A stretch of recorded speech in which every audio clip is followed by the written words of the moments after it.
आ जाइए आगे बढ़ते हैं अब। हाँ तो मित्रों, अब हम बात करेंगे दूसरे विकारी शब्द पे। कौन से पे बात करेंगे? दूसरे विकारी शब्द पे। अभी अभी हमने देखा कि पहला विकारी शब्द कौन सा है? संज्ञा। दूसरा विकारी शब्द कौन सा है दोस्तों? सर्वनाम। तो बिंदु डालिए सर्वनाम।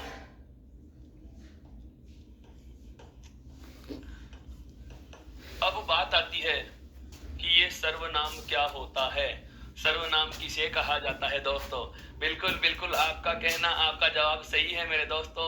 बिंदु आरंभ करने से पहले ही आप उसके बारे में सब कुछ बता रहे हैं। मुझे खुशी है इस बात की कि आप पूर्ण ज्ञान रखते हैं मेरे साथियों। तो बात कर रहे हैं पर कौन से की? सर्वनाम की। अब देखो, संज्ञा में अभी अभी हमने क्या जाना?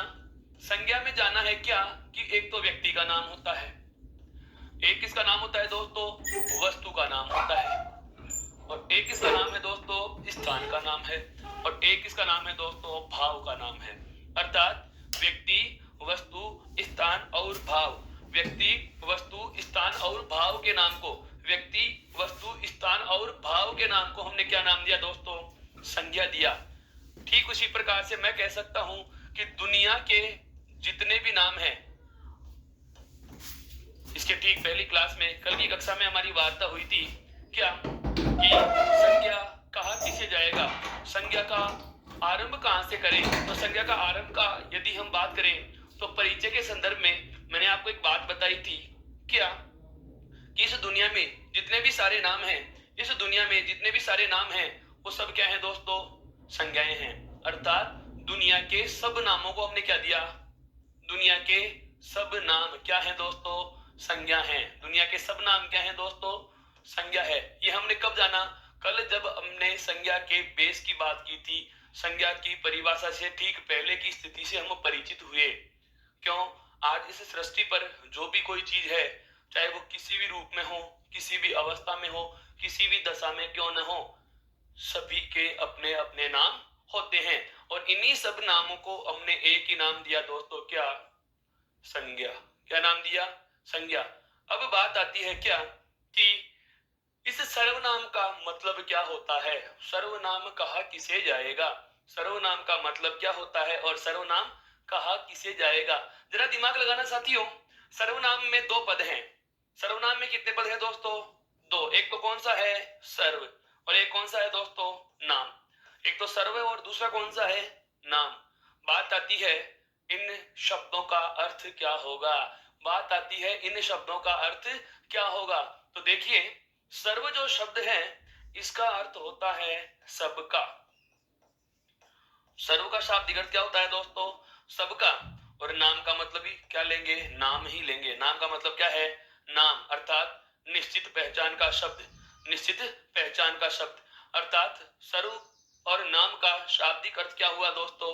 इन दोनों को हम जोड़कर बोले तो हम कह सकते हैं क्या? सबका नाम ही क्या है? सर्वनाम है दोस्तों। सबका नाम ही क्या है? सर्वनाम है। सबका नाम ही क्या है दोस्तों? सर्वनाम है। सबका नाम ही क्या है? सर्वनाम। हम यह चीज तो शब्द से पहचान चुके कि शब्द के नाम को ही क्या कहा? सर्वनाम कहा। शब्द के नाम को ही क्या कहा? सर्वनाम कहा। लेकिन कैसे? परिभाषा समझो। यह चीज सर्वनाम क्यों बनी? सबका नाम सर्वनाम होता है, कैसे होता है दोस्तों? जरा दिमाग लगाना। यह क्या है? बोर्ड। यह क्या है? Marker pen. जैसे हम बात करते हैं क्या है? छत, दीवार, पंखा। इन सब के अपने अपने नाम हैं। जिनके अपने अपने नाम हैं दोस्तों, तो अभी अभी हमने संज्ञा में पढ़ा कि जो अपने अपने नाम हैं वो कहलाते हैं क्या? संज्ञा। जैसे व्यक्ति, पेन, बोर्ड, दीवार, छत, फर्श। बहुत सारे नाम हो गए। इन सब नामों के लिए कोई ऐसा नाम आए, कोई ऐसा नाम हो जो पेन का भी हो, बोर्ड का भी हो, छत का भी हो, फर्श का भी हो, दीवार का भी हो, व्यक्ति का भी हो। जैसे मैं कहूंगा यह, यह, यह, यह, यह और यह। कुछ समझ में आया साथियों? बिल्कुल बिल्कुल। जैसे मैंने कुछ नामों का उल्लेख किया, कुछ नामों का उच्चारण किया। जैसे मैंने कहा क्या? दीवार। जैसे मैंने कहा छत। जैसे मैंने कहा व्यक्ति। जैसे मैंने कहा पेन। मैंने कहा फर्श। अब ये जो कुछ वस्तुओं के नाम हैं, कुछ स्थानों के नाम हैं। जैसे यहाँ पर क्या है, स्थान का नाम है, वस्तु का नाम है, व्यक्ति का नाम है, बिल्कुल स्थान में नाम है, और ये भी किसमें जाएगा दोस्तों, स्थान के नाम में जाएगा। अब यहाँ पर जो कुछ नाम आपके सामने दिए गए हैं, ये किसी न किसी व्यक्ति, वस्तु या स्थान के अपने अपने नाम हैं। किसी न किसी व्यक्ति, वस्तु या स्थान के अपने अपने नाम हैं। मुझे वह नाम चाहिए, मुझे वह नाम चाहिए जो इन सब का हो, क्योंकि सर्वनाम का मतलब क्या है दोस्तों, सबका नाम। मुझे वह नाम चाहिए जो इन सब का हो। दोस्तों हम दीवार को भी कह सकते हैं यह, हम छत को भी कह सकते हैं यह, मैं व्यक्ति को भी यही कह रहा हूं यह, मैं पेन को भी कह रहा हूं यह, और फर्श को भी कह रहा हूं यह। मैं पेन को भी क्या कह रहा हूं दोस्तों, यह कह रहा हूं। ध्यान से समझना, यह, यह, यह, यह और यह और यह। इसका मतलब यह हुआ कि जो यह शब्द है, कौन सा दोस्तों, गौर करना इस बात पे कि जो यह शब्द है, आप इस यह शब्द को संज्ञा की जगह लिख रहे हो। ये दीवार थी, संज्ञा शब्द। छत क्या है, संज्ञा शब्द। व्यक्ति क्या है, संज्ञा शब्द। पेन क्या है, संज्ञा शब्द। और फर्श भी क्या है, संज्ञा शब्द। अब कोई भी ऐसा नाम जो इन सब का हो, तो इन सब का नाम कौन सा हो गया, यह हो गया। इन सब का नाम क्या हो गया दोस्तों, यह हो गया। तो यह शब्द क्या है, सबका नाम। सबका मतलब सर्व, नाम का मतलब संज्ञा। तो ऐसा नाम जो हर संज्ञा का नाम हो सके, उसी को क्या कहते हैं दोस्तों, सर्वनाम कहते हैं। उसी को क्या कहते हैं दोस्तों, सर्वनाम कहते हैं। यह बात समझ में आई क्या मित्रों, यह बात समझ में आई क्या। अभी मैंने टॉपिक में परिभाषा वगैरह की कोई वार्ता नहीं की है। मैंने बताना चाहा है कि इस सर्वनाम का नाम सर्वनाम क्यों पड़ा, इसे सर्वनाम क्यों कहा गया, इसे सर्वनाम क्यों कहा गया, इसे विकारी शब्दों में क्यों गिना गया।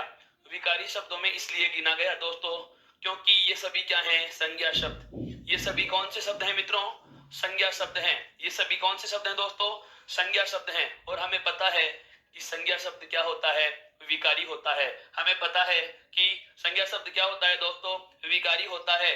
और यह ऐसा नाम है, यह शब्द ऐसा है जो इन सभी संज्ञाओं के स्थान पर मैं लिख रहा हूं। यह शब्द जो है वो हर प्रकार की संज्ञा के स्थान पर लिखा जा रहा है। तो ऐसा कोई शब्द जो किसी संज्ञा के स्थान पर प्रयुक्त हो रहा हो, ऐसा कोई शब्द जो किसी संज्ञा के स्थान पर प्रयुक्त हो रहा हो दोस्तों, तो उसे कहा जाएगा सर्वनाम। उसे क्या कहा जाएगा दोस्तों, सर्वनाम कहा जाएगा। उसे क्या कहा जाएगा दोस्तों, सर्वनाम कहा जाएगा। यहां तक की बात समझ में आई मित्रों, यहां तक की बात समझ में आई। वापस से सुनिए, क्या किया है हमने कि जो सर्वनाम शब्द है, सबसे पहले हमने पता लगाया कितने पदों का योग है, दो का। कौन कौन से, सर्वयोग नाम, सर्वयोग नाम। नाम का मतलब क्या है दोस्तों, संज्ञाएं। सर्व का मतलब सबका, सर्व का शाब्दिक अर्थ क्या होता है दोस्तों, सबका। अर्थात कोई ऐसा नाम हो, अर्थात कोई ऐसा नाम हो जो सभी का है, कोई ऐसा नाम हो जो हर जगह प्रयुक्त किया जा सकता है, कोई ऐसा नाम जो किसी भी संज्ञा का नाम बन सकता है। अतः हम कह सकते हैं क्या कि सर्वनाम का अर्थ होता है सबका नाम, जिसे हमने दीवार से, छत, फर्श, पेन, बोर्ड, लेक्चर स्टैंड या किसी अन्य संज्ञा के स्थान पर काम में लिया, जैसे यह वाला उदाहरण। यहां तक की बात आई समझ में दोस्तों। एक बार आप इसका स्क्रीनशॉट ले सकते हैं। यह चीज हमारे इसमें बहुत काम की है दोस्तों, बिल्कुल। इसे लिखेंगे कैसे, इसे लिखेंगे कैसे दोस्तों, मैं आगे बात करता हूं। देखिए, हम बात करें अब व्यवस्थित तरीके से या एक स्पष्ट तरीके से, पूर्णतः परिभाषित, बिल्कुल बिल्कुल पूर्णतः परिभाषित करते हुए, तो हमारा बिंदु क्या है दोस्तों, सर्वनाम। इसमें सबसे पहले तो हमने क्या जाना, सर्वनाम में हमने सबसे पहले तो क्या जाना कि यह शब्द सर्व प्लस नाम से बना है। किससे बना है दोस्तों, सर्व प्लस नाम से बना है, सर्व प्लस नाम से बना है।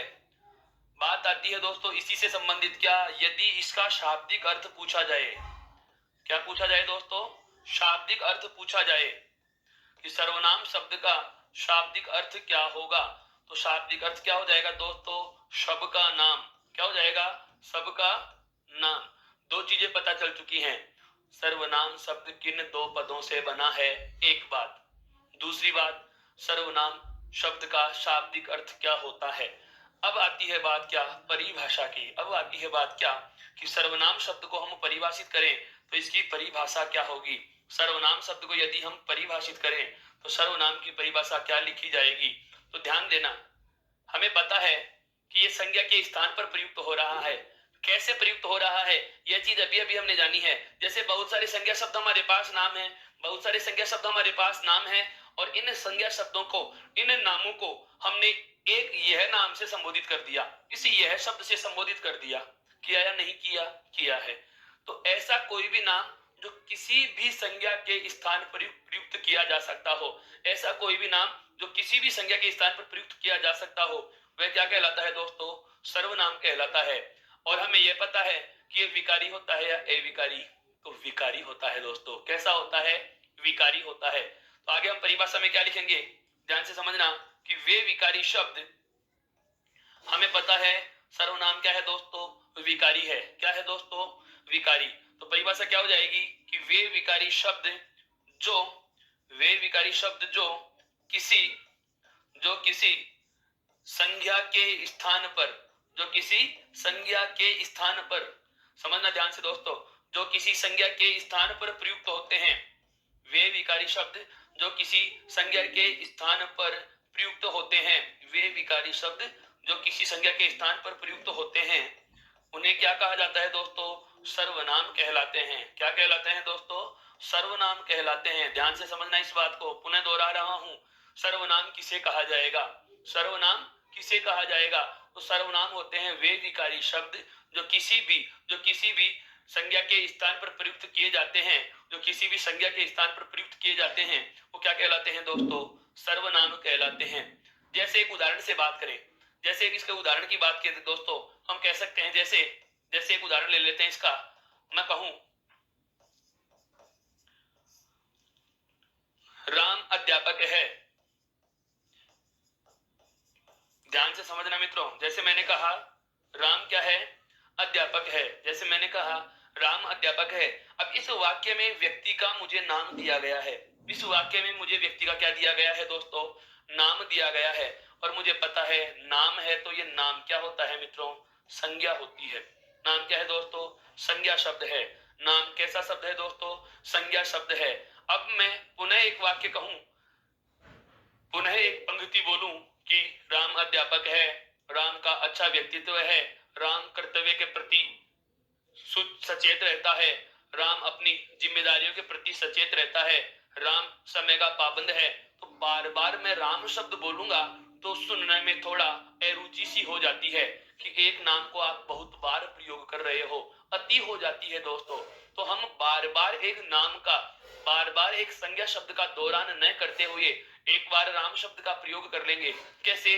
कि राम अध्यापक है, अब उसके बाद कहूं राम बुद्धिमान है, उसके बाद कहूं राम ईमानदार है, तो ऐसा न कह के मैं कहूंगा राम अध्यापक है, वह बुद्धिमान है, वह ईमानदार है। अर्थात दूसरे और तीसरे पदांश में मैंने आपके इस राम शब्द का पुनः दोहरान न करते हुए उसके स्थान पर कौन सा शब्द काम में ले लिया? वह। क्या शब्द काम में लिया दोस्तों? वह। और मैंने क्या लिख दिया? वह ईमानदार है। क्या लिख दिया? वह ईमानदार है। अर्थात मेरा कहने का आशय यह हुआ कि हम इस संज्ञा शब्द के स्थान पर दूसरा शब्द प्रयुक्त कर रहे हैं। इस संज्ञा शब्द के स्थान पर मैंने क्या किया दोस्तों? दूसरा शब्द प्रयुक्त किया है। राम के स्थान पर मैंने कौन सा शब्द ले लिया? वह शब्द ले लिया। कौन सा शब्द ले लिया दोस्तों? वह शब्द ले लिया। और ये राम था जो व्यक्ति का नाम है, और व्यक्ति के नाम को तो क्या कहेंगे दोस्तों? संज्ञा। इसके स्थान पर हमने दूसरा शब्द प्रयुक्त किया है दोस्तों, तो ये कहलाएगा क्या? आपके सर्वनाम कहलाएगा दोस्तों। क्या कहलाएगा? सर्वनाम कहलाएगा। मेरे हिसाब से आपके ये बात बहुत अच्छे से समझ में आ चुकी होगी कि सर्वनाम किसे कहा जाता है। बिंदु है हमारा कौन सा? सर्वनाम। दूसरा विकारी शब्द आज हम चर्चा में ले चुके हैं दोस्तों। क्या सर्वनाम क्या होता है? तो सबसे पहली बात, यह शब्द दो पदों का योग है। कौन कौन से का? सर्वयोग नाम। बात आती है इसका शाब्दिक अर्थ क्या होगा? तो दोस्तों इसका शाब्दिक अर्थ हमने जाना है कि सर्वनाम शब्द का शाब्दिक जो अर्थ होता है वह होता है सबका नाम। परिभाषा में हमने इसको किस तरीके से परिभाषित किया है? विकारी शब्द के रूप में। दोस्तों कैसा शब्द है ये? विकारी शब्द है। विकारी क्या होते हैं हमने चर्चा की थी कल की कक्षा में। क्या होता है विकारी शब्द? वे शब्द जो लिंग, वचन, काल और कारक के आधार पर परिवर्तित हो सकते हैं या जिन्हें बदला जा सकता है, विकारी कहलाते हैं दोस्तों। बिल्कुल मजा आ गया। हाँ बिल्कुल, बहुत अच्छी चीज है दोस्तों। आप इसका स्क्रीनशॉट लीजिए, बहुत अच्छे से इसका स्क्रीनशॉट लीजिए दोस्तों, ताकि हम आगे बढ़ सकें। स्क्रीनशॉट लिया दोस्तों। अब मैं बात करूंगा अगला बिंदु हमारा क्या आएगा? सर्वनाम के प्रकारों पर। किस पर आएगा दोस्तों? सर्वनाम के प्रकार। तो हेडिंग डालेंगे हम क्या? सर्वनाम के भेद। अगली जो हम चर्चा आरंभ कर रहे हैं दोस्तों, किस पर कर रहे हैं? सर्वनाम के प्रकार। किस पर आरंभ कर रहे हैं दोस्तों? सर्वनाम के प्रकार। बात आती है कितने होते हैं। पहला ही प्रश्न आता है, सर्वनाम के भेद कितने होते हैं? जरा दोस्तों जवाब दीजिए। जवाब, सर्वनाम के भेद कितने होते हैं? बिल्कुल, हाँ आपका सोचना कहना सही है मेरे विद्वान साथियों। बहुत अच्छा लगता है आपका ऐसा प्रयास देखकर कि आप कोशिश करते हैं। जवाब सही है या नहीं इसका पता बाद में चलता है, पहले आपके आत्मविश्वास का परीक्षण हो जाता है कि आप प्रश्न देखकर घबराते नहीं हैं। इसका मतलब आत्मविश्वास अच्छा है। और यदि हमारा आत्मविश्वास सही है दोस्तों, बिल्कुल बिल्कुल आत्मविश्वास सही है, तो हम ये चीजें बहुत अच्छे से सही कर पाते हैं दोस्तों। हाँ, संज्ञा शब्द पूरा हो चुका है दोस्तों। उसके बहुत सारे उदाहरणों की पहचान भी मैंने आपको बता दी है, बहुत अच्छे से पहचान करना बता दिया है दोस्तों। और ये सारी चीजें आपको नोट्स के रूप में भी मिलने वाली हैं दोस्तों।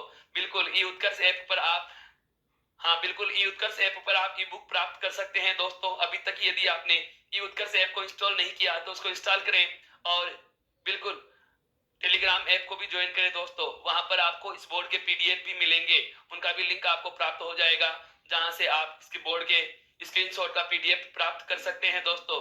आप यूट्यूब के चैनल को भी सब्सक्राइब कीजिए, बिल्कुल लाइक कीजिए, बेल आइकन को प्रेस करना मत भूलना दोस्तों, ताकि आगामी कक्षाओं का भी आपको नोटिफिकेशन सबसे पहले मिलेगा दोस्तों। हाँ बढ़ सकते हैं आगे। आज तो हमारा बिंदु शुरू हो चुका है, कौन सा? सर्वनाम के प्रकार। कौन सा आरंभ हो चुका है दोस्तों? सर्वनाम के प्रकार। यहीं से प्रश्न आना शुरू हो गया दोस्तों। क्या कितने होते हैं? 6 होते हैं। सर्वनाम के प्रकार पूछे तो जवाब क्या आएगा? 6 होते हैं। सबसे पहले मैं केवल नामोल्लेख कर रहा हूं। सर्वनाम के प्रकार कितने होते हैं? 6। कौन कौन से होते हैं मैं नाम लिख रहा हूं दोस्तों। देखो, सबसे पहला जो नाम आता है वह आता है दोस्तों क्या? पुरुषवाचक सर्वनाम। सबसे पहला जो नाम आता है वह कौन सा आता है दोस्तों? पुरुषवाचक सर्वनाम आता है। दूसरा जो सर्वनाम का प्रकार आता है दोस्तों, उसको हम कह सकते हैं क्या? निश्चयवाचक सर्वनाम। दूसरा कौन सा आता है दोस्तों? निश्चयवाचक सर्वनाम। सर्वनाम के कुल प्रकारों की यदि बात की जाए तो कितने होंगे? 6 होंगे। कौन कौन से होंगे? तो आपके सामने मैं नामोल्लेख कर रहा हूं। पहला तो कौन सा हुआ दोस्तों? पुरुषवाचक। दूसरा कौन सा हुआ? निश्चयवाचक। तीसरा इसका ठीक विलोम होता है मित्रों, तीसरा होता है कौन सा? अनिश्चयवाचक। तीसरा कौन सा होता है दोस्तों? अनिश्चयवाचक सर्वनाम होता है। कौन सा होता है? अनिश्चयवाचक सर्वनाम होता है मित्रों। अब बात करते हैं अगला प्रकार नंबर 4। हम कह सकते हैं क्या? अगला जो नाम है वह है दोस्तों कौन सा? संबंधवाचक सर्वनाम। अगला जो नाम है वह कौन सा है दोस्तों? संबंधवाचक सर्वनाम है। कौन सा है साथियों? संबंधवाचक सर्वनाम है। इसके बाद जो 5वां प्रकार आता है सर्वनाम का, वह आता है बहुत ज्यादा महत्वपूर्ण है, प्रश्नवाचक सर्वनाम। बिल्कुल, स्कूल व्याख्याता भर्ती परीक्षा की तैयारी करने वाले मेरे मित्र ध्यान दें, यहाँ से आपको एक बहुत अच्छी बात निकल के आएगी। जब आएगी अभी बताऊंगा।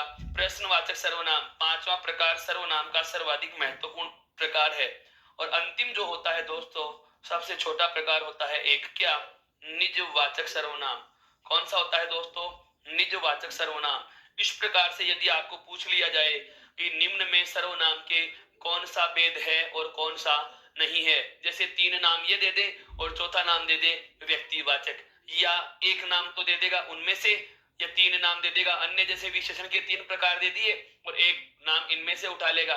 प्रश्न पूछा जा सकता है दिए गए शब्दों में या दिए गए नामों में सर्वनाम का कौन सा प्रकार है।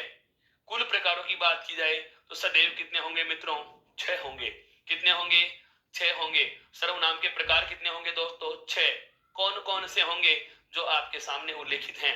पुरुषवाचक सर्वनाम, निश्चयवाचक सर्वनाम, इन सब की बहुत विस्तार से बात करने वाले हैं दोस्तों अब लेकिन एक बार नामों से परिचित हो जाएं, पुरुषवाचक सर्वनाम, निश्चयवाचक सर्वनाम, अनिश्चयवाचक सर्वनाम, संबंधवाचक सर्वनाम, प्रश्नवाचक सर्वनाम, और दोस्तों अंतिम है आपका कौन सा, निजवाचक सर्वनाम। एक बार मैं जरा पुनः कहूंगा दोस्तों, इसका भी स्क्रीनशॉट लो ताकि मैं एक एक प्रकार को आरंभ कर सकूं। स्क्रीनशॉट लीजिए दोस्तों, बिल्कुल एक बार इसका स्क्रीनशॉट लीजिए। हाँ, तो सर्वनाम के जो 6 प्रकार हैं उनमें सबसे पहले हम बात करना आरंभ करते हैं कौन से दोस्तों, पुरुषवाचक सर्वनाम की। सबसे पहले आरंभ कौन सा करते हैं दोस्तों, पुरुषवाचक सर्वनाम। क्या होता है देखो, हेडिंग डाल दीजिए मित्रों, पुरुषवाचक सर्वनाम। एक बार जरा ध्यान दें, ये जो सर्वनाम के 6 प्रकार हैं, ये जो सर्वनाम के 6 प्रकार हैं, इनमें जो चीज कॉमन है, ध्यान ध्यान दो दोस्तों, वाचक सर्वनाम, वाचक सर्वनाम, वाचक सर्वनाम, वाचक सर्वनाम, वाचक सर्वनाम और वाचक सर्वनाम। इसका मतलब वाचक के बाद का पद सभी में क्या है, समान है। वाचक और सर्वनाम तो सभी में कॉमन है, अलग चीज क्या है नामों में, इधर क्या जुड़ा हुआ है, पुरुष, इधर क्या है दोस्तों, निश्चय, इधर क्या है दोस्तों, अनिश्चय, इधर क्या है दोस्तों, संबंध, यहाँ पर क्या है, प्रश्न, और यहाँ पर क्या है दोस्तों, निज। जो अलग चीज है, एक से दूसरे में जो समान नहीं है, वहीं से हमारे बिंदु का मतलब निकल के आएगा, वहीं से हम इस पूरे प्रकरण की परिभाषा निकाल लेंगे। एक बार मैंने आरंभ में भी कहा था मित्रों कि हिंदी व्याकरण का कोई सा भी बिंदु क्यों न हो, उसका कोई सा भी भाग या उसका उपभाग क्यों न हो, यदि हमें उसका नाम समझ में आ गया तो परिभाषा रखने की आवश्यकता नहीं है, परिभाषाओं की आवश्यकता ही नहीं है। देखिए, सब में जो जुड़ा हुआ है वो वाचक सर्वनाम, वाचक सर्वनाम, वाचक सर्वनाम, वाचक सर्वनाम, वाचक सर्वनाम और वाचक सर्वनाम। इस वाचक का मतलब मैं बता चुका था दोस्तों, अभी अभी हमने संज्ञा पढ़ी तो उसमें बात की थी। वाचक का शाब्दिक अर्थ होता है बताने वाला। वाचक का शाब्दिक अर्थ क्या होता है, बताने वाला। तो मैं कहूंगा बताने वाला सर्वनाम, बताने वाला सर्वनाम, बताने वाला सर्वनाम। क्या बताने वाला दोस्तों, पुरुषवाचक तो पुरुष बताने वाला, निश्चयवाचक निश्चितता बताने वाला, अनिश्चयवाचक अनिश्चितता बताने वाला, संबंधवाचक संबंध बताने वाला, प्रश्नवाचक प्रश्न बताने वाला, और निजवाचक दोस्तों होगा अपने बारे में बताने वाला, स्वयं के बारे में बताने वाला, निज के बारे में बताने वाला। इसका मतलब यह हुआ कि जो सर्वनाम का पहला प्रकार हम आरंभ कर रहे हैं, पुरुषवाचक सर्वनाम, ये किसके बारे में बताएगा दोस्तों, पुरुष के बारे में बताएगा। किसके बारे में बताएगा दोस्तों, पुरुष के बारे में बताएगा। नाम से ही पता चलता है, पुरुष के बारे में बताने वाला सर्वनाम। कैसे बताएगा, उस चीज को समझो। कैसे बताएगा दोस्तों, उस बात को समझना है। महत्वपूर्ण बिंदु वही है जहां से हमें हमारे प्रश्न के जवाब का संकेत मिलेगा। क्या, देखिए, सर्वनाम चाहे कोई भी हो, सर्वनाम चाहे कोई भी हो, मैं यह कहूंगा कि ये स्थान किसका लेते हैं दोस्तों, संज्ञा का। किसका स्थान लेते हैं, संज्ञा का। एक बार आप अपने लेखन को विराम देकर के केवल और केवल सुने और इसको समझें। अगर ये थीम समझ में आ गई, हर एक बिंदु का बेस होता है, हर एक बिंदु का बेसिक होता है, हर एक बिंदु की भूमिका होती है। यदि भूमिका समझ में आ गई तो उस बिंदु पर हम 80% नियंत्रण पा लेते हैं दोस्तों। बची बात 20% जो बिंदु को पढ़ते ही पूरी क्लियर हो जाती है। यदि बिंदु का पूरा समग्र ज्ञान लेना है, बिल्कुल बहुत विस्तार से, हर एक छोटी बात पे मैं इतना विस्तार से वार्ता इसीलिए कर रहा हूं दोस्तों, ताकि हर एक बिंदु के हर महीन पहलू को हम आसानी से समझ सके दोस्तों। तो बात करते हैं क्या कि ये सर्वनाम में पुरुषवाचक सर्वनाम का महत्व क्या है, क्या कहना चाह रहा है ये। तो हमने जाना है सर्वनाम कोई भी हो, वह स्थान किसका लेता है दोस्तों, संज्ञा का। वह स्थान किसका लेता है दोस्तों, संज्ञा का। और संज्ञा जो है वो 3 नाम महत्व रखते हैं। एक तो कौन सा नाम है, व्यक्ति का नाम, एक नाम कौन सा है, वस्तु का नाम, और एक नाम कौन सा है दोस्तों, स्थान का नाम। यह चीज हमें पता है कि व्यक्ति का नाम होगा तो संज्ञा है, वस्तु का नाम होगा तो संज्ञा है, स्थान का नाम होगा तो संज्ञा है, और एक भाव का नाम हो तो क्या है दोस्तों, संज्ञा है। अब इस पुरुषवाचक सर्वनाम में बिंदु कहना क्या चाहता है, पुरुषवाचक सर्वनाम में बिंदु हमें बताना क्या चाहता है दोस्तों। ध्यान देना, यहाँ पर बहुत अच्छी बात बताने वाला हूं मैं। सर्वनाम के लिए ये भी तो कह सकता हूं ना, परिभाषा सुनना। सर्वनाम की जो परिभाषा अभी अभी हमने जानी है, सर्वनाम की जो परिभाषा हमने जानी है, उसमें क्या पढ़ा है कि वे विकारी शब्द जो किसके स्थान पर आएंगे, संज्ञा के स्थान पर। किसके स्थान पर आएंगे दोस्तों, संज्ञा के स्थान पर। अर्थात संज्ञा क्या होती है, व्यक्ति, संज्ञा क्या होती है, वस्तु, संज्ञा क्या होती है, स्थान। व्यक्ति, वस्तु व स्थान के नाम को संज्ञा कहा, और इनके नाम के स्थान पर, इनके स्थान पर आने वाला शब्द क्या कहलाएगा? सर्वनाम। तो मैं इस परिभाषा से यह भी तो कह सकता हूं ना, परिभाषा से मैं यह भी तो कह सकता हूं क्या, कि व्यक्ति, वस्तु व स्थान के नाम पर प्रयुक्त होने वाले शब्द सर्वनाम होते हैं। व्यक्ति, वस्तु और स्थान के नाम पर जो स्थान शब्द प्रयुक्त लेंगे वो कौन से होंगे? सर्वनाम होंगे। क्यों? क्योंकि ये शब्द क्या है? संज्ञा है, और इनके स्थान पर आने वाला शब्द क्या है? सर्वनाम। तो मैं डायरेक्ट ये भी तो बोल सकता हूं ना कि व्यक्ति, वस्तु और नाम के स्थान के नाम पर जो शब्द प्रयुक्त किया जाता है वही क्या कहलाता है दोस्तों? सर्वनाम। अर्थात सर्वनाम किन किन नामों के स्थान पे आ सकते हैं? व्यक्ति के नाम के स्थान पर आ सकते हैं, वस्तु के नाम के स्थान पर आ सकते हैं, और स्थान के नाम के स्थान पर आ सकते हैं। सर्वनाम या तो व्यक्ति के नाम के स्थान पर आएगा, वस्तु के नाम के स्थान पर आएगा, या फिर स्थान के नाम के स्थान पर आएगा। और अंतिम एक आपका बचता है कौन सा? यदा कदा भाव के नाम के स्थान पर भी आ जाता है। अब बात आती है महत्वपूर्ण, क्या कि ये पुरुषवाचक सर्वनाम इससे संबंध कैसे रखेगा? तो पुरुष का मतलब यहाँ पर व्यक्ति से है दोस्तों। पुरुष का मतलब यहाँ पर किससे है? व्यक्ति से। ऐसे नहीं कि कोई सोचे कि सर पुरुषवाचक सर्वनाम का तो आप जिक्र कर रहे हैं, स्त्रीवाचक सर्वनाम क्यों नहीं? ऐसा नहीं है दोस्तों। यहाँ पुरुषवाचक सर्वनाम से संबंध है सजीव से, पुरुषवाचक सर्वनाम से संबंध है दोस्तों व्यक्ति से, प्राणी से, मनुष्य से, मानव जाति से। अब चाहे वह स्त्री हो, पुरुष हो, महिला हो, बिल्कुल हाँ, बच्चा हो, बूढ़ा हो, कोई भी हो सकता है, मनुष्य होना चाहिए। अब यहाँ पर ध्यान समझना, इस परिभाषा से मैं जो चीज समझाने जा रहा हूँ क्या होता है, पुरुषवाचक सर्वनाम किसे कहा जाएगा? पता चल गया। पुरुषों के बारे में बताने वाले सर्वनाम को कैसे क्या कहते हैं दोस्तों? पुरुषवाचक। अर्थात वाक्य में इस सर्वनाम शब्द का प्रयोग होगा वह किसके नाम के स्थान पर होगा दोस्तों? व्यक्ति के नाम के स्थान पर होगा। किसके नाम के स्थान पर होगा? व्यक्ति के नाम के स्थान पर होगा। जैसे अभी अभी सर्वनाम को जब हमने परिभाषित किया था तो मैंने आपके सामने एक उदाहरण लिखा था दोस्तों, क्या? राम अध्यापक है। क्या लिखा था दोस्तों? राम अध्यापक है। राम अध्यापक है लिखा था दोस्तों, राम अध्यापक है। और मैं पुनः लिखा था उसी के साथ साथ हमने एक बात और लिखी थी, क्या? वह ईमानदार भी है। वह क्या है दोस्तों? ईमानदार भी है।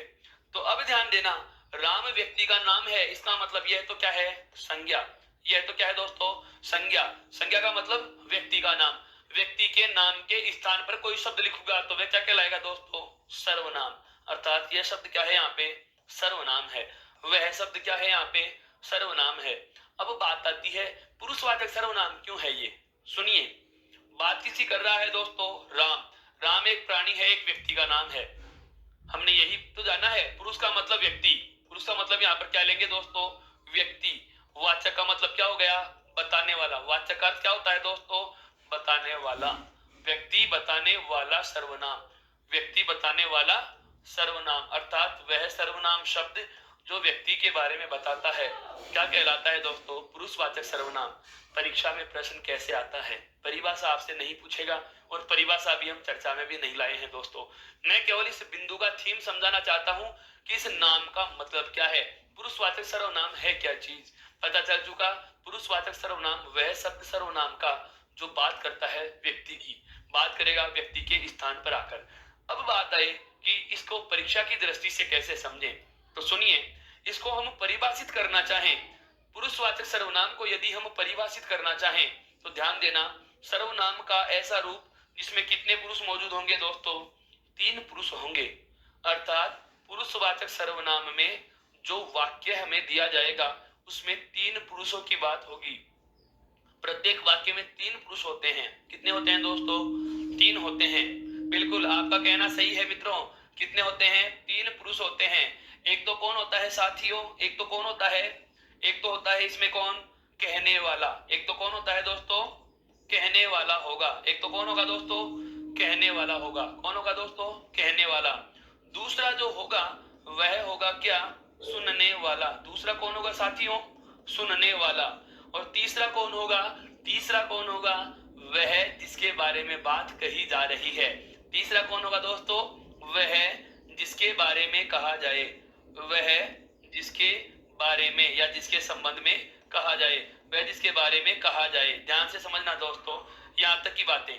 क्या कि सर्वनाम में पुरुषों की संख्या कितनी होगी? तो कितनी होगी दोस्तों? 3।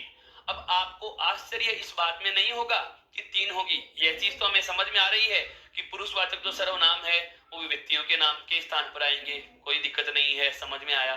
पुरुषवाचक जो सर्वनाम है वो प्राणियों के नाम के स्थान पर आते हैं। किसके स्थान पर आते हैं? प्राणियों के, व्यक्ति के नाम के स्थान पर जो सर्वनाम शब्द आएगा वह पुरुषवाचक होगा। ये चीज तो हम पहचान चुके दोस्तों। परीक्षा की दृष्टि से तो हमारा यह बिंदु पूर्ण हो रहा है, लेकिन बात आती है परिभाषा क्या कहना चाह रही है। परिभाषा के दृष्टि से या हम करते हैं भाषा विज्ञान में इसको किस तरीके से परिभाषित करने का प्रयास किया गया है, हम वह बिंदु चर्चा में ले रहे हैं दोस्तों।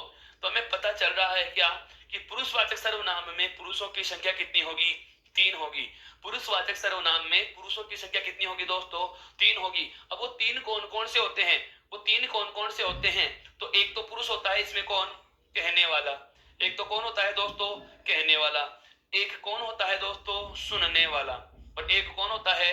वह जिसके बारे में कहा जाए, वह जिसके बारे में कहा जाए। अब बात आती है क्या जो कहने वाला होता है इसे क्या नाम दिया जाएगा? तो दोस्तों ध्यान देना, जो कहने वाला होता है उसे कहा जाता है उत्तम पुरुष। क्या नाम दिया जाता है उसको सर्वनाम में? उत्तम पुरुष। ध्यान देना, पुरुषवाचक की बात कर रहा हूं और मुझे पता चला कि पुरुषवाचक में पुरुष कितने होंगे? 3। पुरुषवाचक सर्वनाम में पुरुष कितने होंगे दोस्तों? 3 होंगे। कितने होंगे? 3 होंगे। एक तो कौन? कहने वाला। कहने वाले को नाम क्या दिया जाएगा? उत्तम पुरुष। क्या नाम दिया जाएगा दोस्तों? उत्तम पुरुष नाम दिया जाएगा। दूसरा आ रहा है कौन सा? सुनने वाला। और जो सुनने वाला होता है दोस्तों उसे कहा जाता है मध्यम पुरुष। क्या कहा जाता है दोस्तों? मध्यम पुरुष कहा जाता है। क्या कहा जाता है दोस्तों? मध्यम पुरुष कहा जाता है। तीसरा और अंतिम आता है कौन सा? जिसके बारे में कहा जाए। जिसके बारे में कहा जाए, जिसके बारे में कहा जाए उसे क्या कहा जाएगा दोस्तों? तो वह होता है आपका कौन सा?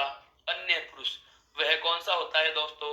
अन्य पुरुष। बिल्कुल, आप मूल भाषा की बात भी कर सकते हैं। यहाँ आपके दिमाग में आ रहा होगा कि सर संस्कृत में भी तो सर्वनाम होते हैं। बिल्कुल होते हैं साथियों, संस्कृत से ही हिंदी में सर्वनाम आए हैं। संस्कृत में भी इन पुरुषों की संख्या 3 मानी गई है। बिल्कुल, उत्तम, मध्यम और अन्य। उत्तम, मध्यम और अन्य। उत्तम पुरुष वह होता है जो कहने वाला है, मध्यम पुरुष वह होता है जो सुनने वाला है, और अन्य पुरुष वह होता है जिसके बारे में बात कही जा रही है।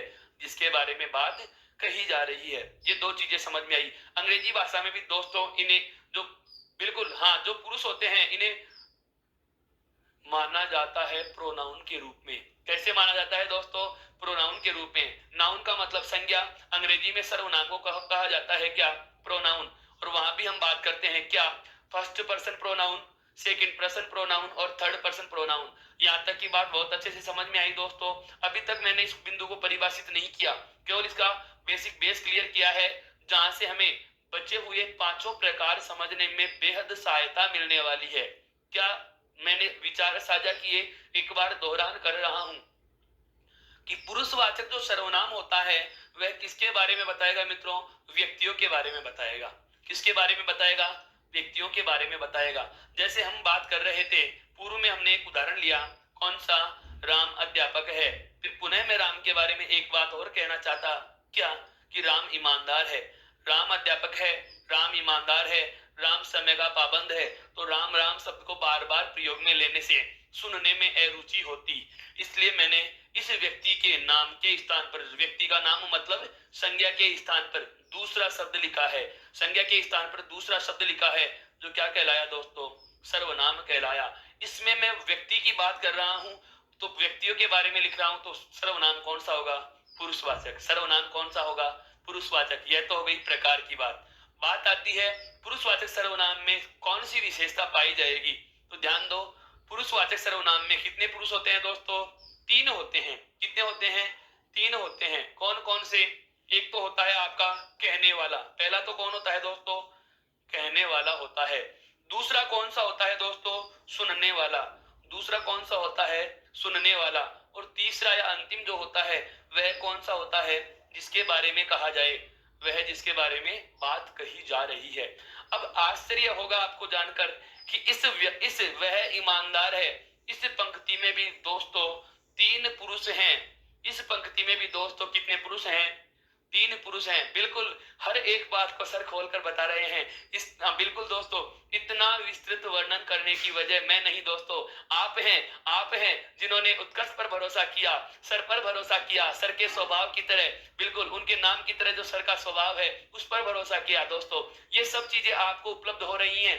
हर एक छोटी सी बात को इतना विस्तार से इसीलिए बता रहा है दोस्तों, क्या आपका मैं साथी बताना चाह रहा हूं कि इस वाक्य में भी तीन पुरुष दिए हुए हैं। इस वाक्य में भी तीन पुरुष दिए हुए हैं दोस्तों। तीन पुरुष कहां हैं? हमें तो केवल एक शब्द दिख रहा है, क्या? वह है ईमानदार शब्द, जबकि विशेषण है। दोस्तों इस वाक्य में जो ईमानदार शब्द है यह क्या है? विशेषण है। ईमानदार जो शब्द है वह क्या है? विशेषण। और है यहाँ पर क्या है दोस्तों? पूरक का काम कर रहा है, लाइन को पूरा कर रहा है, पूरक है, सहायक क्रिया के रूप में से जान रहे हैं। अब देखो इस एक पंक्ति में भी तीनों सर्वनाम कहां हैं? यह लाइन परीक्षा में ध्यान रखना, सर्वनाम संबंधी बिंदु को हल करते समय अपने आप को भी एक सर्वनाम मानेंगे। कैसे मानेंगे? सुनिए, इस लाइन में सर्वनाम, यह तो पता चल चुका कि है तो पुरुषवाचक, क्योंकि राम एक व्यक्ति था। राम एक व्यक्ति था और राम की हम बात कर रहे हैं कि वह क्या है? ईमानदार। तीन पुरुष कैसे हुए वो सुनिए। यह बात किसने कही है दोस्तों? परीक्षा में जो पेपर लिखकर जिसने भेजा है वह कहना चाह रहा था क्या? राम के बारे में कि राम क्या था? ईमानदार। तो जिसने ये लाइन कही है, जैसे यहां मैं कह रहा हूं तो मैं कहने वाला कौन हो गया दोस्तों? उत्तम पुरुष। इसमें मेरा कहीं जिक्र नहीं हुआ, लेकिन ये बात कही तो है ना किसी ने। तो जो कहता है वह कौन होता है? उत्तम पुरुष। अब वो बोल के भेजे तो मौखिक भाषा का माध्यम हो गया, और यही बात यदि पेपर में लिखी हुई आ रही है तो लिखित भाषा के रूप में आ गई। ये चीज समझ में आ गई कि जो विचार जिसने दिया, जो लाइन जो बोल रहा है, जो लाइन कह रहा है, जिसने लाइन लिख के भेजी है, वह कौन हो गया? उत्तम पुरुष। हम इसे पढ़ते हैं, विद्यार्थी इसे पढ़ता है, परीक्षार्थी इसे पढ़ रहा है, आप इसे सुन रहे हो, मैं कह रहा हूं, आप सुन रहे हो, मैं कह रहा हूं। तो कहने वाला, लाइन को लिखने वाला हो गया दोस्तों उत्तम पुरुष, कहने वाला। दूसरा कौन हो गया? मध्यम पुरुष। अर्थात आप सुन रहे हो, आप इस लाइन को पढ़ रहे हो, तो पढ़ने या जो सुनने वाला है वह कौन हो गया दोस्तों? सुनने वाला, अर्थात मध्यम पुरुष। मैं कह रहा हूं, आप सुन रहे हैं। वार्ता किसकी कर रहे हैं दोस्तों? राम की बात कर रहे हैं। तो वह जिसकी बात की जा रही है वह हमारे सामने लिखा हुआ है, मैं कह रहा हूं, उत्तम पुरुष, आप सुन रहे हैं, मध्यम पुरुष, और जिसकी बात कर रहे हैं कौन सा हो गया? अन्य पुरुष। अर्थात इस वाक्य में भी तीन पुरुष हैं दोस्तों। समझ में आया तीनों पुरुष कैसे हुए? किसी ने तो ये लाइन लिखी ही है, मैंने लिखी है। यदि परीक्षा के पेपर में आ रहा है तो पेपर जो बनाने वाले महोदय हैं उन्होंने ये लिखा है, तो जो भी लिख रहा है, जो भी बात कह रहा है, वो तो हो गया उत्तम पुरुष। जो इसे सुन रहा है या पढ़ रहा है वह हो गया मध्यम पुरुष, और जिसके बारे में बात कर रहे हैं दोस्तों वह कौन हो गया? अन्य पुरुष। जैसे जैसे अभी मैंने कहा कि हाँ बिल्कुल, कि गुरुजी का स्वभाव उनके नाम की तरह निर्मल है। अब ध्यान देना, यहाँ पर मैं कह रहा हूं उत्तम पुरुष, आप सुन रहे हैं दोस्तों मध्यम पुरुष, और सर का हम जिक्र कर रहे हैं वो कौन हो गए? अन्य पुरुष। इस तरीके से हम भी इसको समझ सकते हैं, इस तरीके से भी हम इसको समझ सकते हैं। यह सारी बात बहुत अच्छे से समझ में आई दोस्तों। बिल्कुल, अब इसको थोड़ा व्यवस्थित करके लिखेंगे। एक बार आप चाहे तो इसका भी स्क्रीनशॉट ले सकते हैं दोस्तों कि ये चीजें क्या हैं। अभी सभी चीजों को मैं आपको लिखवा देता हूं क्या होती हैं। देखिए, ध्यान दें, हमारा सबसे पहला जो प्रकार आरंभ हो रहा है वह कौन सा हुआ? पुरुषवाचक सर्वनाम। अब पुरुषवाचक सर्वनाम की सबसे पहले आती है क्या? परिभाषा। सबसे पहले क्या आएगी दोस्तों? परिभाषा आएगी, इसमें कोई दो राय नहीं है साथियों। परिभाषा देखिए क्या है? सर्वनाम का वह रूप। जहां भी लाइन समझ में नहीं आई दोस्तों, आप उन्हें बता सकते हैं कि सर इसका दोहरान करें। बिल्कुल वापस से बताऊंगा, पूरी बात ध्यान से सुनना पहले, कि सर्वनाम का वह रूप। हालांकि आपको मैं बता दूं, ये परिभाषाएं आपसे रिटर्न में नहीं लेता, हमें बस बिंदु का मतलब समझ में आना चाहिए। सर्वनाम का वह रूप जिसमें तीन पुरुष मौजूद हो। सर्वनाम का वह रूप जिसमें कितने पुरुष मौजूद हो? तीन पुरुष मौजूद हो। अब तीनों पुरुष कौन कौन से होते हैं? वहां पुरुषवाचक सर्वनाम होगा। वहां कौन सा सर्वनाम होगा दोस्तों? पुरुषवाचक सर्वनाम होगा। अब वो तीनों पुरुष कौन से हैं, मैं इनका जिक्र करने वाला हूं। वहां पुरुषवाचक सर्वनाम होता है, वहां पुरुषवाचक सर्वनाम होता है। परिभाषा में कहा तीन पुरुष मौजूद हो। कितने पुरुष दोस्तों? तीन पुरुष मौजूद हो। अब तीन पुरुष कौन कौन से होते हैं? पहला अभी हमने चर्चा में लिया दोस्तों, पहला कौन होता है? उत्तम पुरुष। पहला कौन होता है दोस्तों? उत्तम पुरुष। उत्तम पुरुष किसे कहा जाएगा? कहने वाले को। किसे कहा जाता है दोस्तों? कहने वाले को। अब वाक्य में कैसे पहचाने कि उत्तम पुरुष है या नहीं? तो ध्यान देना, मैं कहने वाला, यदि वाक्य मेरे ही संदर्भ में कुछ बात बोलूंगा तो मैं मेरा नाम लूंगा या उसके स्थान पर कौन सा शब्द काम में लूंगा, वो सुनिए। यदि कहने वाले से संबंधित कोई सर्वनाम शब्द हमें वाक्य में मिलता है और कहने वाला एक हो, अपने आप के लिए कोई सर्वनाम शब्द काम में लेगा, तो कौन सा लेगा दोस्तों? मैं। कौन सा शब्द काम में लेगा दोस्तों? मैं। जैसे कहें मैं बीमार हो गया, मैं कल इसी समय आऊंगा। इसका मतलब मैं शब्द मैं अपने आप के लिए ले रहा हूं। मेरा नाम जैसे राम है, तो राम के स्थान पर मैंने कौन सा शब्द काम में लिया? मैं शब्द काम में लिया। तो अगर मैं राम शब्द बोलता, जैसे खुद के लिए बोलता कि राम बीमार हो गया लेकिन राम कल पुनः इसी समय आपके सामने उपस्थित होगा, तो आप क्या सोचते कि राम राम खुद का नाम भी बार बार बोल रहे हैं? तो मैं इस नाम के अति दोहरान से बचने के लिए अपने नाम के स्थान पर शब्द बोल रहा हूं मैं बीमार हो गया लेकिन कल पुनः आपके सामने इसी समय उपस्थित हो जाऊंगा। तो ध्यान देना, अगर कहने वाला एक वचन में है, कहने वाला एक वचन में है, तो कौन सा शब्द काम में लेता है दोस्तों? मैं। यदि बहुवचन में होंगे तो क्या बोलेगा वो? हम। क्या बोलेंगे? हम। या आपको मिल सकता है हम सब। दोस्तों, हम या हम सब आए, भ्रमित मत होना, दोनों चीज एक ही है। हम सब भी लिखा हुआ मिल सकता है आपको वाक्य में, और हम भी लिखा हुआ मिल सकता है। इसकी बात करते हैं मूल व्याकरण से। मूल व्याकरण में भी मैंने अभी अभी कहा था कि 3 पुरुष होते हैं, उत्तम, मध्यम और अन्य। उत्तम पुरुष जो होता है, मूल व्याकरण में हम उसको पढ़ते थे क्या? अहम, आवाम, वयम। अहम, आवाम, वयम। अहम का मतलब होता है मैं, आवाम का मतलब होता है हम दोनों, वयम का मतलब होता है हम सब। अब इसमें एक, दो और हम सब क्यों लिया? क्योंकि संस्कृत में चलता है द्विवचन, एक वचन, द्विवचन और बहुवचन। हिंदी में एक से सीधे किस पे आ जाते हैं दोस्तों? बहुवचन पे आ जाते हैं। इसलिए मैं और हम या हम सब दोनों में से कोई एक, हम या हम शब्द दोनों में से कोई एक लिख देंगे। अंग्रेजी में इसको पढ़ते हैं आई। क्या पढ़ते हैं दोस्तों? आई, यानी मैं, फर्स्ट पर्सन प्रोनाउन हो गया आई। और अगर बहुवचन में बात करें तो बोलेंगे वी, आई या वी। यहां तक की बात समझ में आ गई दोस्तों? हाँ बिल्कुल, हाँ सर, संस्कृत की बात भी कर रहा हूं दोस्तों, अंग्रेजी की बात। ये इसलिए कि कुछ एक मेरे साथी हैं जो मेरे साथ जुड़े हुए हैं, अपना प्यार मेरे साथ लगातार बांट रहे हैं, और उनका भाषा बिल्कुल, उनकी जो पसंदीदा भाषा है वो कोई और थी, कोई और रही है, लेकिन उनका हिंदी में भी अब बिल्कुल रुझान बन रहा है। तो ये एक प्रकार से मैं उनका अनुवाद बता रहा हूं कि मूल भाषा में इस चीज को किस नाम से जान रहे हैं, अंग्रेजी भाषा में ये सब चीजें कौन सी जगह पढ़ी जा रही हैं। यहां तक की बात समझ में आई साथियों? आगे बढ़ता हूं। पहला तो नाम कौन सा आ गया? उत्तम पुरुष। कौन सा आ गया दोस्तों? उत्तम पुरुष। दूसरा इसमें आता है कौन सा? मध्यम पुरुष। पुरुषवाचक सर्वनाम का दूसरा पुरुष कौन सा होगा दोस्तों? मध्यम पुरुष। मध्यम पुरुष कौन होता है? सुनने वाला। कौन होगा दोस्तों? सुनने वाला। अर्थात जो सुनने वाला होता है उसे क्या कहा जाता है? मध्यम पुरुष कहा जाता है। सुनने वाले हेतु शब्द कौन कौन से आएंगे? जैसे मैं कहूंगा यू, अंग्रेजी में जिसके लिए यू बोलते हैं, अंग्रेजी में जिसके लिए क्या बोलते हैं? यू। संस्कृत में जिसे त्वम, युवाम और युवम कहते हैं दोस्तों, यहाँ पर आएगा देखो यदि। ध्यान से सुनना, अब यहाँ से बहुत अच्छी अच्छी चीजें निकल के आएंगी। केवल सर्वनाम की ही बात नहीं कर रहा, यहाँ से वाक्य शुद्धि की चीजें भी निकलती हैं दोस्तों। मैंने पुनः आपको जो वही बात दोहराऊंगा, क्या कि हिंदी व्याकरण का प्रत्येक बिंदु एक दूसरे से जुड़ा हुआ है। हम इसे बांटकर नहीं बल्कि अंतर संबंधित रूप से पढ़ेंगे दोस्तों, कि कौन सी बात कहाँ हमारे आगे आवश्यक है, कहाँ हमारे काम आ सकती है। तो ध्यान दीजिए, मध्यम पुरुष जो सर्वनाम शब्द है, यदि किसे कहा जाता है मध्यम पुरुष? सुनने वाले को। मैं कहने वाला हूं, सामने कोई सुनने वाला है, सामने आप सुनने वाले हैं। अब यहाँ पर अंग्रेजी में तो केवल एक यू का प्रयोग करते हैं, संस्कृत में एक वचन के लिए क्या होता है? तुम। द्विवचन के लिए क्या होगा? युवाम। बहुवचन के लिए क्या होगा? युवम। अर्थात तुम मतलब तुम, युवाम का मतलब तुम दो, युवम का मतलब तुम शब्द। लेकिन बात करें हिंदी में, तो हिंदी में इसके लिए कुछ शब्द हैं, जैसे सुनने वाला एक वचन में है और छोटा है, सुनने वाला एक वचन में है और कहने वाले से छोटा है, तो उसे क्या कहेगा? तू या तुम। क्या कह देगा? तू या तुम।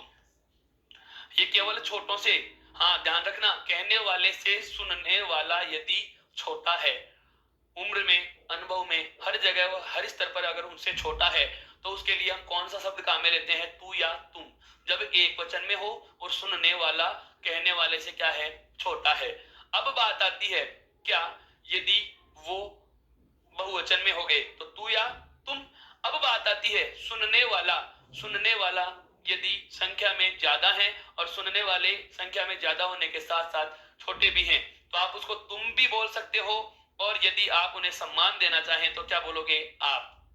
ध्यान देना दोस्तों, यहां पर मैं तीन चीजें बोल रहा हूं। सुनने वाला एक वचन में है और छोटा है तो तू, बहुवचन में है और छोटे हैं तो क्या बोल दिए? तुम। या फिर सुनने वाला हमसे बड़ा है या समूह को हम सम्मान देना चाहते हैं, क्योंकि हमें पता है बड़ों के लिए सदैव आदरणीय शब्दों का प्रयोग होता है, और आदरणीय में ध्यान रखना तू या तुम बोलना क्या होता है दोस्तों? अशोभनीय सा लगता है। हाँ बिल्कुल, कर्ण अप्रिय लगता है। क्यों लगता है दोस्तों? क्योंकि कर्ण कटु आवाज नहीं, लेकिन कर्ण कटु शब्द बोल दिए तो भी हमारी बात सही होने के बावजूद भी कड़वी लगती है। इसीलिए तो कहते हैं कि कोयल और कौवे में अंतर उनके बोलने पर ही पता चलता है। हम कैसा बोल रहे हैं, हमारा शब्द चयन क्या है, सामने वाले पर हमारी वाणी कितना प्रभाव डालती है, यह हमारे बोलने के तरीके पर निर्भर करता है साथियों। तो यदि सुनने वाला हमसे बड़ा है, या मैं कहूं कि सुनने वालों की संख्या क्या है? ज्यादा, या मुझसे वो बड़े हैं, तो मैं उनके लिए कौन सा शब्द काम में लूंगा? आप। कौन सा शब्द काम में लूंगा? आप। अंग्रेजी में सभी के लिए एक ही जाता है, कौन सा? यू। यहां तक बात समझ में आई। तीसरा और अंतिम जो आता है वह आता है कौन सा? अन्य पुरुष। पुरुषवाचक का तीसरा पुरुष है कौन सा? अन्य पुरुष। किसे कहा जाता है? तो मैं कहूंगा क्या? वह जिसकी बात की जाए, वह जिसकी बात की जाती है, वह जिसकी बात की जाती है या बात कही जाती है, यानी कि जिसके बारे में उत्तम पुरुष जिसके बारे में मध्यम पुरुष को कह रहा है, उत्तम पुरुष जिसके बारे में मध्यम पुरुष को कह रहा है, उसे ही क्या कहा जाएगा दोस्तों? अन्य पुरुष कहा जाएगा। अब वाक्य में अन्य पुरुष के लिए कौन कौन से शब्द काम में आएंगे, किस प्रकार के शब्दों का प्रयोग होता है, तो ध्यान दीजिए। वाक्य में अन्य पुरुष के लिए जो सर्वनाम शब्द आते हैं वे आते हैं यदि अन्य व्यक्ति जिसकी बात कर रहे हैं वो दूर है और एक वचन में है। शब्दों का प्रयोग समझना दोस्तों बहुत काम की बातें, हर बात लिखवाई नहीं जा सकती। बहुत सारी चीजें ऐसी भी हैं जो मौखिक भी हमें ध्यान रखनी होंगी। बिल्कुल ओरली बताऊंगा आपको, इसीलिए तो कह रहा हूं ध्यान से सुनना है, इनको समझना है। फिर आपको मौका दे रहा हूं स्क्रीनशॉट लेने का, साथ में आप इनको लिखते भी जा रहे हैं, बहुत अच्छी बात है। लेकिन ध्यान देना दोस्तों, बहुत सारी बातें ऐसी हैं जो मैं मौखिक ही बता रहा हूं, उसे हम अलग से लिख नहीं रहे हैं। ऐसे अगर लिखने, हर छोटी सी बात को लिखने लग गए तो बहुत ज्यादा समय भी लग जाएगा और पाठ्यक्रम भी बहुत विस्तृत हो जाएगा, और हम मूल बिंदु से हटकर जो बातें करते हैं उनमें भी आपका ध्यान बटने लग जाएगा। इसलिए कह रहा हूं कुछ बातें आपको केवल सुनकर ध्यान में रखनी है। क्या? अन्य पुरुष, बिल्कुल अन्य पुरुष सर्वनाम शब्द कौन कौन से हैं, मैं उनका जिक्र कर रहा हूं।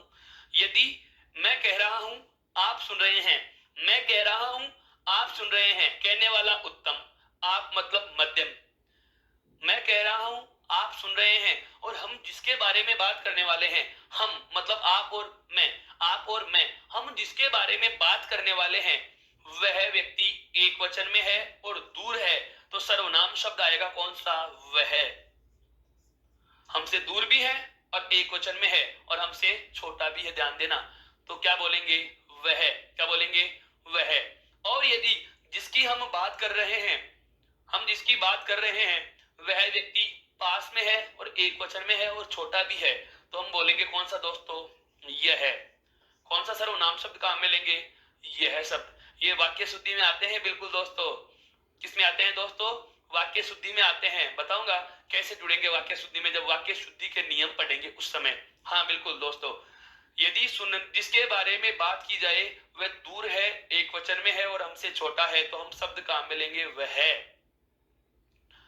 यदि जिसके बारे में हम बात कर रहे हैं वह पास में है, एक वचन में है और हमसे छोटा है, तो हम सर्वनाम शब्द काम में लेंगे कौन सा? यह।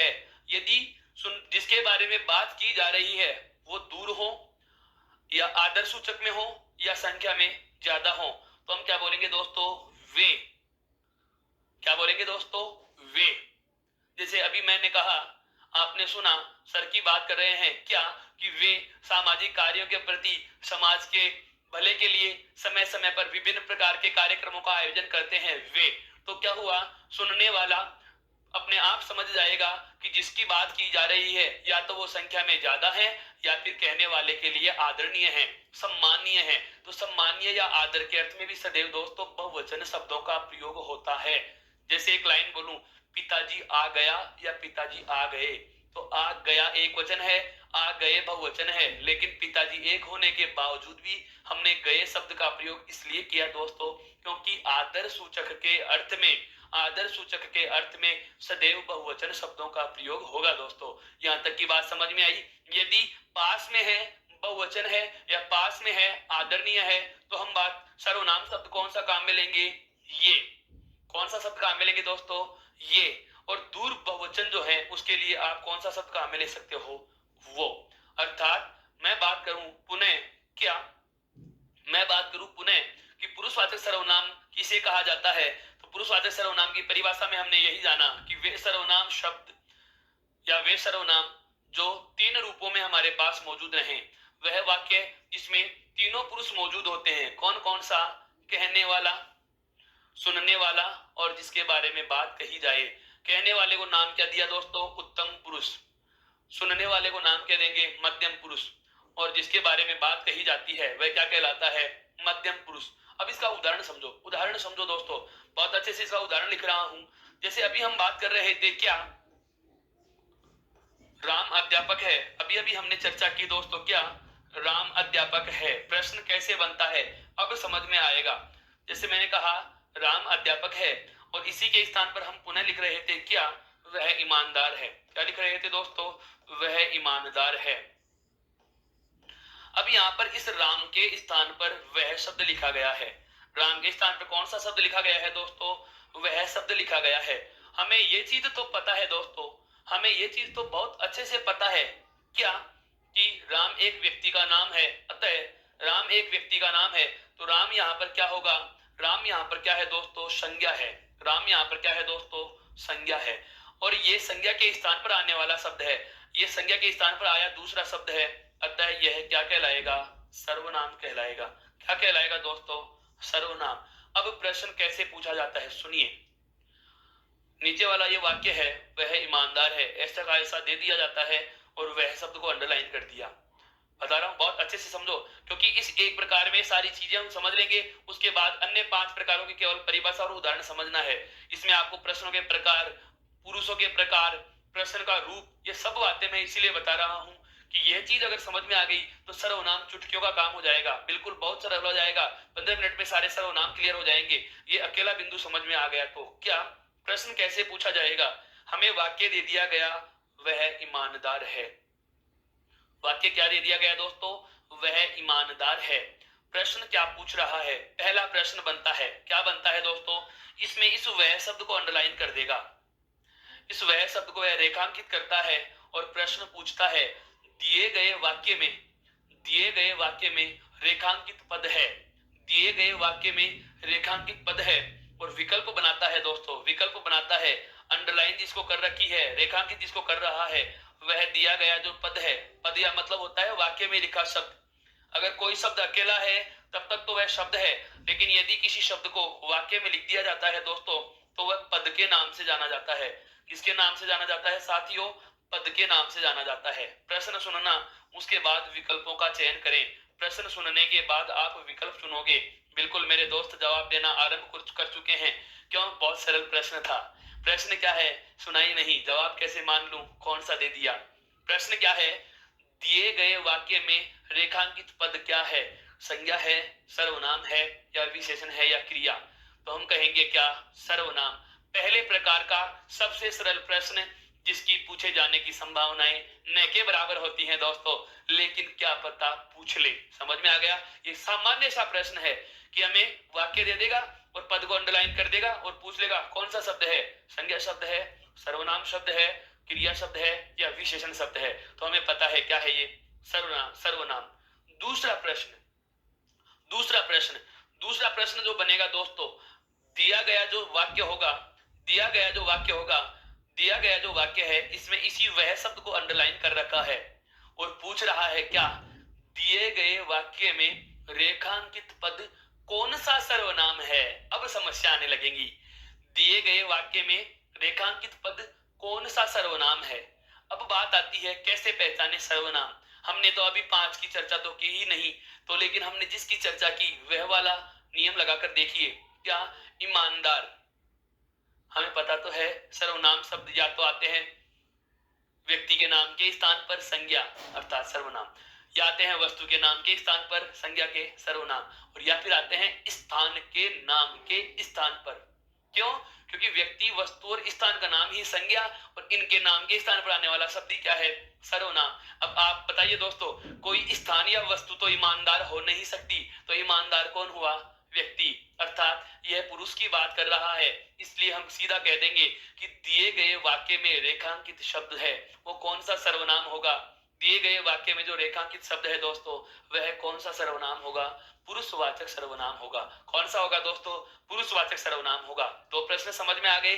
तीसरे प्रकार का महत्वपूर्ण प्रश्न जो मेरे रिट वाले विद्यार्थी और मेरे मित्र जो स्कूल व्याख्याता भर्ती परीक्षा की तैयारी करने वाले हैं, व्याकरण में जिनके सीधे सर्वनाम बिंदु दिया हुआ होता है, उनसे पूछा जाने वाला बहुत अच्छा प्रश्न बता रहा हूं साथियों। क्या हमें यह भी पता है कि यह सर्वनाम है, हमें यह भी पता है कि पुरुषवाचक है। प्रश्न दोनों ही नहीं पूछे।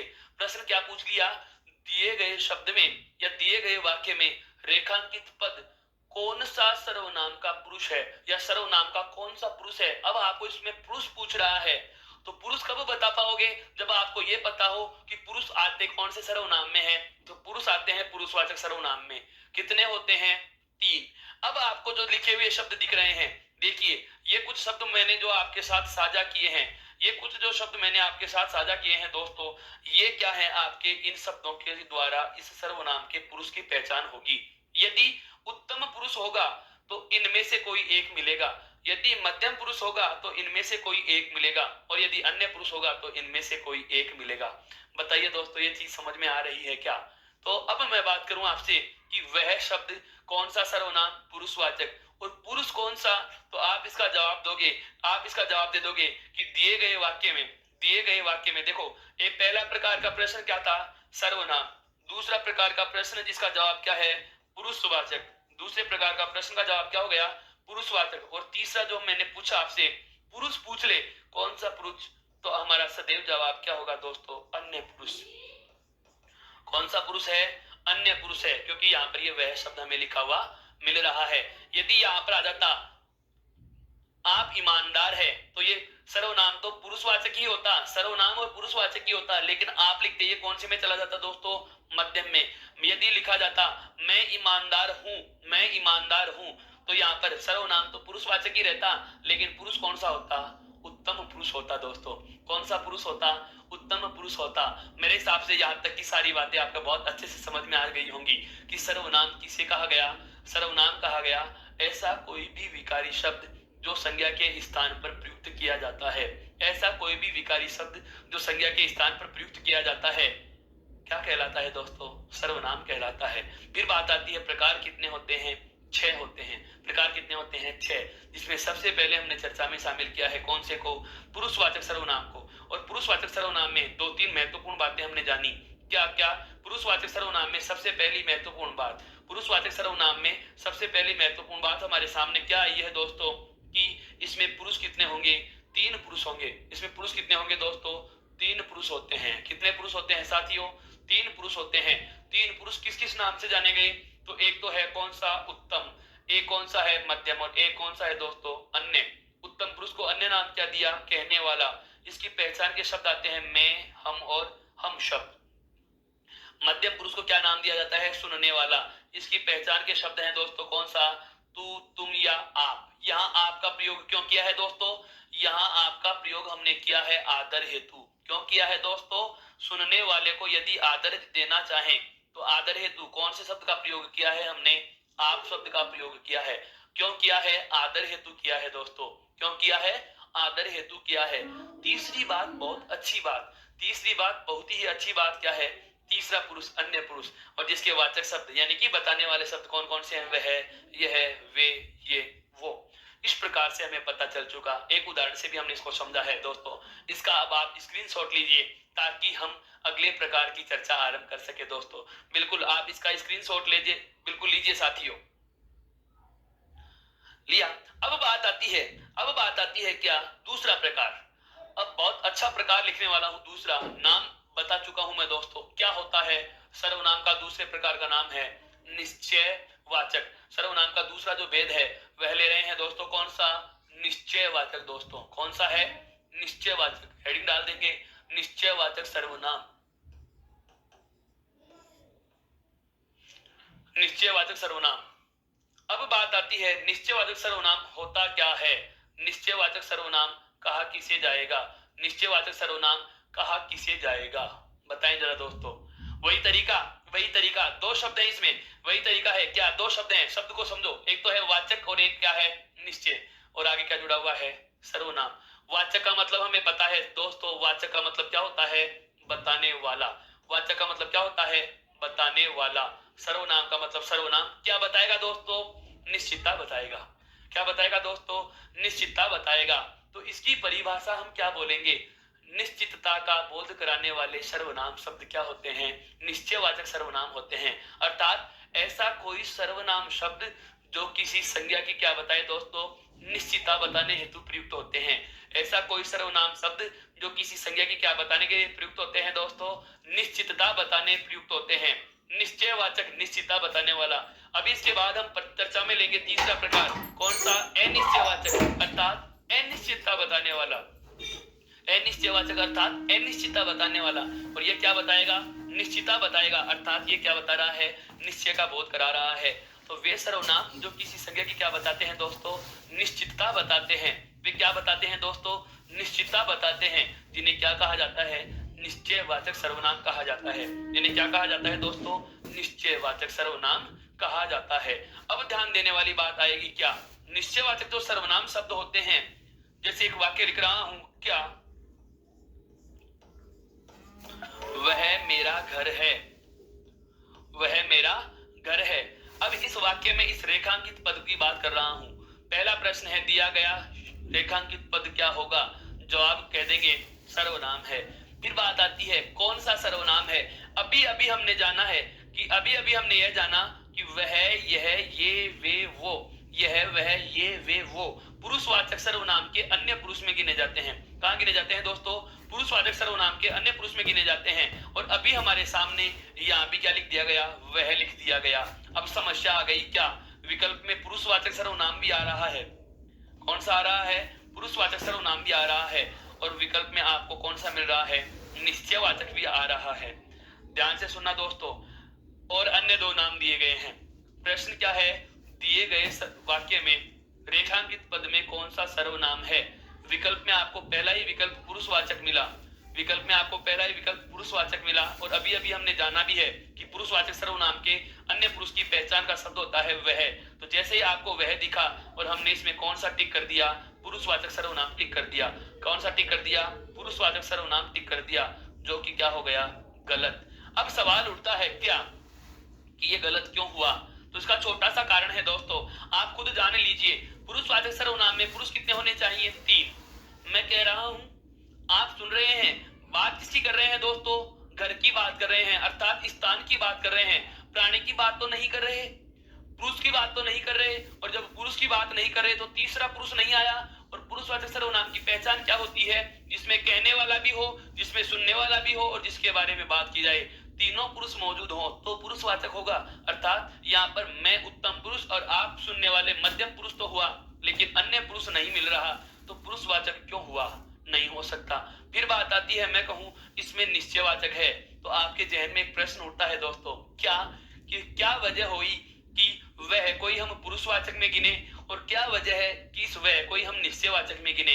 तो दोस्तों आज के लिए यही आपका सवाल है। इस बारे में आप अपना दिमाग दौड़ाना और इसके बारे में हम चर्चा करेंगे अगली कक्षा में। तब तक के लिए थैंक यू। उत्कर्ष परिवार की ओर से आपको बहुत बहुत धन्यवाद। राम राम जी।